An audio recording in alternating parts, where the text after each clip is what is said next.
رکاوٹ ڈالتا ہے سیکولرزم کہ نہیں آپ کا سیاسی نظام یہ ہونا چاہیے، آپ کا معاشی نظام یہ ہونا چاہیے، آپ کا معاشرتی نظام یہ ہونا چاہیے.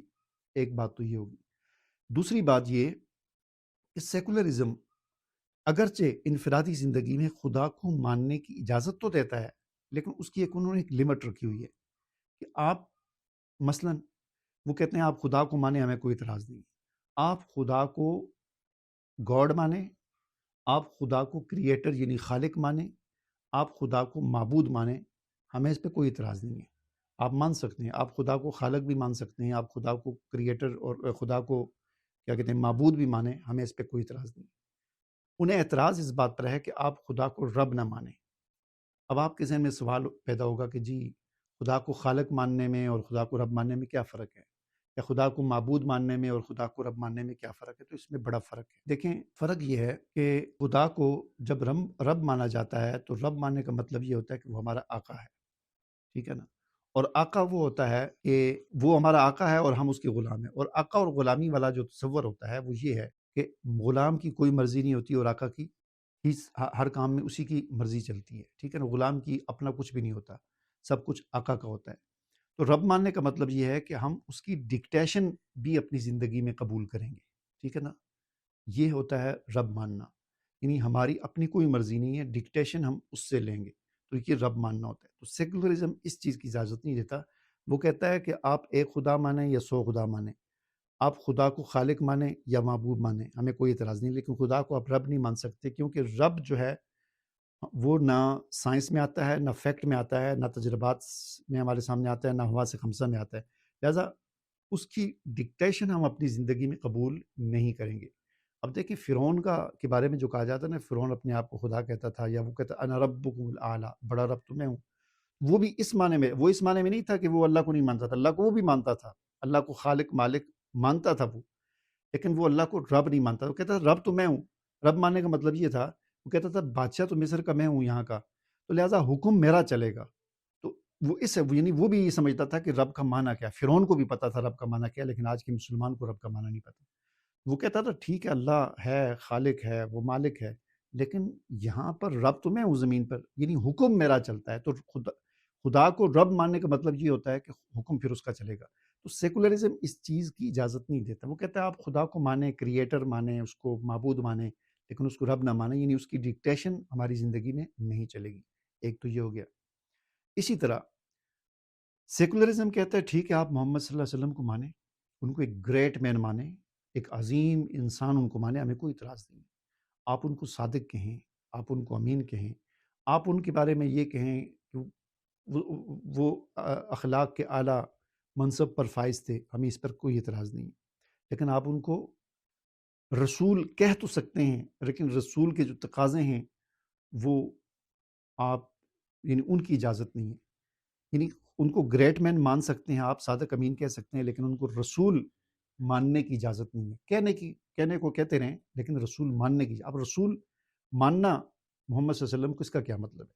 اس کا مطلب یہ ہے اگر ہم گریٹ مین کہیں گے تو مطلب عظیم انسان، تو عظیم انسان اور بھی ہیں، تو چلیں یہ سب سے عظیم انسان ہو گئے.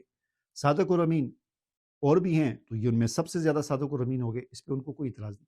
لیکن جب ہم کہیں گے نا محمد اللہ کے رسول ہیں، اس کا مطلب یہ ہوگا کہ پھر وہ مطیع یعنی مطاع بھی ہیں، ان کی اطاعت بھی کی جائے گی اور ان کی ڈکٹیشن ہماری زندگیوں میں آئے گی. تو اس بات کی اجازت سیکولرزم نہیں دیتا. یہی وجہ ہے کہ آپ نے ایک لفظ سنا ہوگا انتہا پسند، اور یہ لفظ عام طور پر مسلمانوں کے بارے میں بولا جاتا ہے. اور یہ انتہا پسند کنہیں کہا جاتا ہے؟ ایکسٹریمسٹ کنہیں کہا جاتا ہے، ٹھیک ہے نا.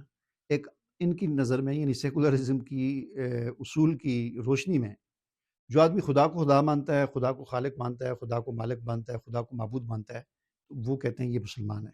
لیکن جو کہتا ہے جو خدا کو رب مانتا ہے، تو پھر اس کو کہتے ہیں یہ ایکسٹریمسٹ ہے، انتہا پسند ہے. اسی طرح جو شخص محمد صلی اللہ علیہ وسلم کو گریٹ مین مانتا ہے، عظیم انسان کہتا ہے، کہتے ہیں ٹھیک ہے یہ محمد صلی اللہ علیہ وسلم کو عظیم انسان مانتا ہے تو یہ مسلمان ہے. صادق امین مانتا ہے، اخلاق کے اعلیٰ معیار پر مانتا ہے، دنیا کا بہترین انسان کہتا ہے، تو ان کی نظر میں یہ مسلمان ہے.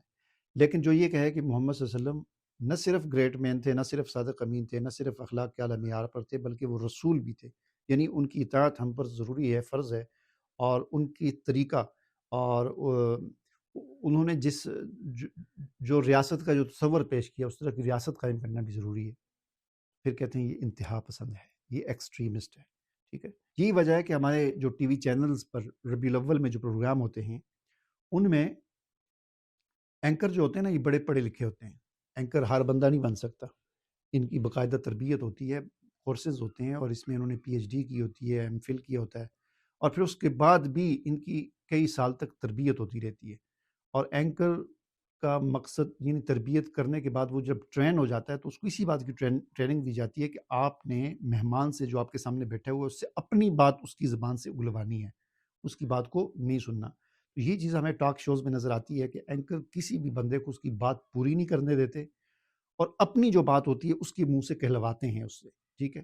چنانچہ یہ جو سیرت کے جو پروگرام ہوتے ہیں ٹی وی پر، تو اس میں حضور کی صداقت کا ذکر کیا جاتا ہے، امانت کا ذکر کیا جاتا ہے، اخلاق کا ذکر کیا جاتا ہے، آپ کو ایک عظیم انسان ثابت کیا جاتا ہے، اور بات کو ادھر ہی گھمایا جاتا ہے۔ اینکر کبھی بھی مہمان کو اس دائرے سے باہر نہیں نکلنے دیتا کہ کہیں مہمان اس کو محمد صلی اللہ علیہ وسلم کو بطور رسول کے پیش نہ کرے۔ چنانچہ یہ تو کہا جاتا ہے وہ نبی تھے، رسول تھے، اخلاق کے اعلیٰ معیار پر تھے، صادق ہیں، امین ہیں، عظیم انسان ہیں، ان جیسا کوئی نہیں ہے، ساری باتیں ہوتی ہیں لیکن اسی دائرے میں گھومتی رہتی ہیں۔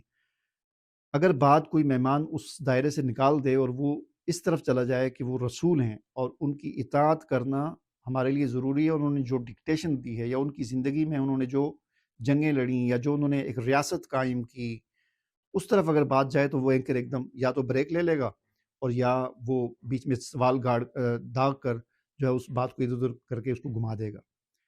تو یہ ہوتی ہے سیکولرزم، ٹھیک ہے نا، یہ اس کے اصول ہیں۔ تو آپ کو جو بات میں سمجھانا چاہتا دو، ایک تو یہ کہ سیکولرزم کوئی نیا نظریہ نہیں ہے، قدیم نظریہ، فرعون کا بھی یہی نظریہ تھا، مشرکین مکہ کا بھی یہی نظریہ تھا، صرف اس وقت یہ لفظ نہیں تھا۔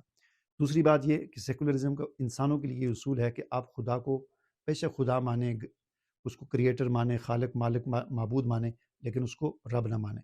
اور اسی طرح محمد صلی اللہ علیہ وسلم کو بے شک آپ گریٹ مین مانیں، عظیم انسان مانیں، ان کو صادق امین اور اخلاق کے اعلیٰ معیار اور عظیم ہستی مانیں، لیکن ان کو رسول ماننے کی اجازت نہیں ہے۔ یہ ہے سیکولرزم۔ انشاءاللہ اگلی ویڈیو میں مزید کچھ بات کریں گے سیکولرزم پر، مجھے اجازت دیجیے، اللہ حافظ۔